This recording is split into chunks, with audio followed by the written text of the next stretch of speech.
Before I start, for those who have not been here and have not learned how I start a sermon, I say, Christ is in our midst. You say, He was, is, and always shall be. And then I start. And it makes everything so much better when that happens, right? Christ is in our midst. Always. In the name of the Father, and of the Son, and of the Holy Spirit. Amen.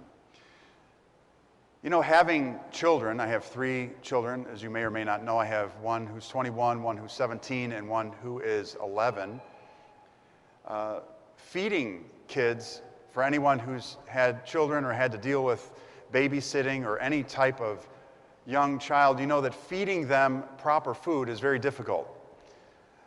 Vegetables are not a preferred item to ingest, where candy is unsupervised can become an extraordinary problem. But we think about kids and we can serve them a meal, and then you say, would you like more, because they didn't finish whatever it is, and they say, no, I'm full. And then you say to them, do you want dessert, or are you full? And they say, no, I have room for dessert. We all have room for dessert. I don't know if it's an ethnic thing or if it's just how we're created, but there's always room for dessert. And as Jell-O used to say years ago, there's always room for Jell-O. Not that people eat Jell-O, and I don't think young children would, they'd probably just play with it and not eat it. But there's always room for dessert. Everyone has that. Everyone has a little bit more room for something that's appealing, that's tasty, that's yummy for our stomachs, for our souls. We always want something that's more. But it has to be the right mix. It has to be the right thing in order for us to say, I can make room for that in my stomach, or I can make room for that in my life.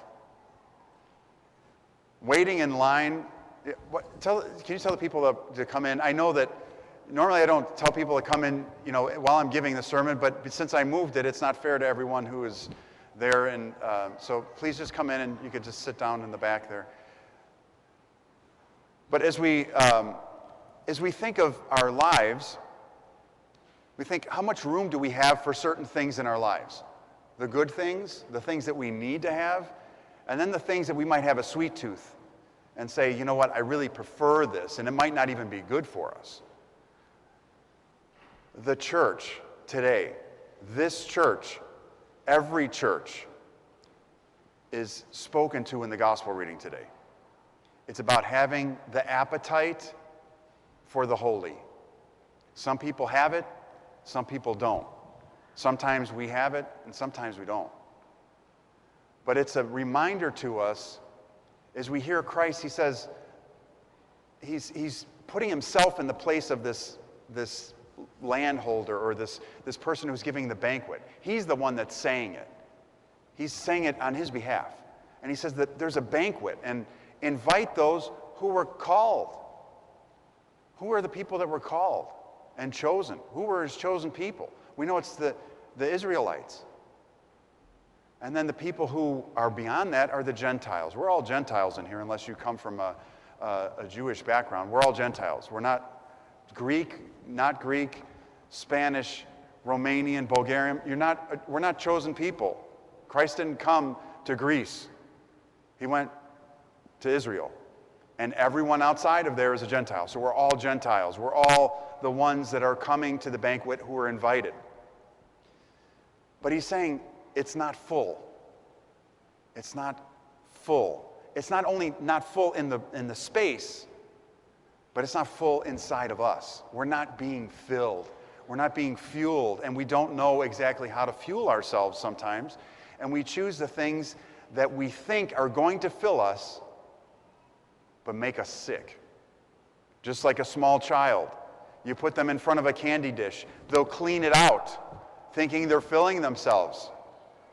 And then they become sick. So today's gospel reading is about us making the right choice for ourselves, for our lives, for our spiritual lives, and to fill God's house. Not to say, oh, the house is full and everyone is here in church and this is the greatest thing. It's for us. Christ doesn't say fill the banquet so that he can use all the food that he ordered. He says fill the banquet so people can be filled, so that they can enjoy what God has prepared. This, today, here, in this church, in these pews, in the chalice, is the banquet of Christ. He calls us all to come forward, to receive, to pray, and to enjoy the food that he has given us. Not only the sacramental food that we receive in the context of Holy Communion, but the food for every sense that we have. The Orthodox Church makes a big point to other denominations that we touch every sense of the human being. Sight, sound, we hear the chanters, we hear the music, we hear the readings, we hear the sermon, we see the church. We taste communion. We feel, right? I mean, all our senses are used. We move. It's a moving action. And here in the United States, we have pews which kind of limit us in our movement. But the beautiful thing is, we still are called to take an initiative to move in the service. Christ asks us, he invites us, and then he says, all I'm asking you to do is move a little bit. Come forward. That's why when we come with the chalice, we are here. And you come forward. You come to the Holy of Holies to receive Holy Communion. You come forward as a positive action, as a beautiful expression of you are taking the steps moving closer to God. But we have to be careful, as we hear in the gospel reading today, we have to be careful of those things that will hold us back. The temptations. We hear the temptations and they sound antiquated in the gospel. I bought 5 yoke of oxen and I must go tend to them. No one here is saying, you know what, I have like some horses that I just purchased. They're sitting in a trailer. I got to take care of them. That's not us. But what's the modern day version of that? I have a roast in the oven and I need to go pull it out before it burns. And then some of the other, all right, I got married. I've done other things. We have all these things that are pulling us away. And they're valid things that we have to do. I'm not saying you shouldn't cook. I'm not saying you shouldn't take care of your home or anything like that. All of us are overburdened by the things that we have to do in this life every single day. And if we let up on it, what happens? We fall apart on maintaining our schedule. But what the gospel reading is saying is, it's okay to do those things, but you have to steal the time in your day to be with God. You have to take it back because it's being taken from us. Our days are filled with things that we don't want to do, with things that are imposed upon us, with traffic jams, work commitments, family commitments, all these different things that are pulling time away from us. And we get to the end of our day and we say, that's it, I'm exhausted. I just want to lay down. I want to zone out and watch TV, or I want to lay on the couch, or I'm just going to go lay in bed and pass out. And we are cheated by society and by our lifestyles of the time to be quiet and to be in the presence of God. That's why I'm overjoyed to see you here. I'm happy to see you here because you are making the effort to be here. Not for me, not to make me feel better, not because I'm commanding you. No, it's not that. It's because you know the taste of what it is to make your life better, to make your life balanced, to make yourself focused, to give yourself the strength so that all those commitments that are pulling you away during the week are stabilized here in the church with you and with God, one-on-one, that you can talk to him, you can look at him, you can pray to him, you can receive him so that you grow, so that your life is not out of balance. And those are the things, not just here, but the things we have to fight for every single day to just take back some of the time that we need to be focused with God. So think of the different things in your life that you may have that are pulling you away. Excuses that are valid and excuses that are not valid. And say, what is my goal of my life?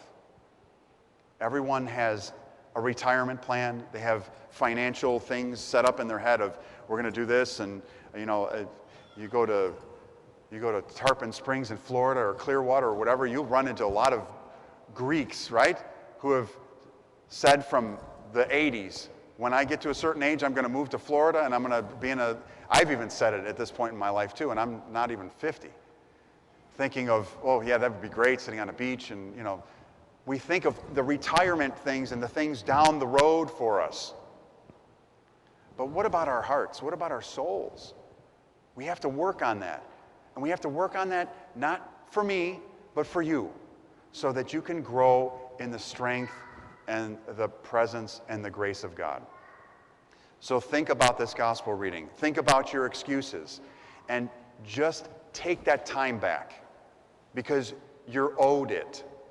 You're owed that time from society, from all the things that you do where you're not appreciated in the workforce or you're not respected in society. And take that time back and come to the one who loves you beyond what we can even understand for ourselves, who is Christ. He loves us beyond what we can understand. We think we love each other. It's not the same level as what he does for us. So put yourself at the footstep of God and let him strengthen you so that your stomach, your heart, your soul, your mind, your hands, your entire life is filled with the beautiful banquet of the grace of God that comes to all of us. Amen.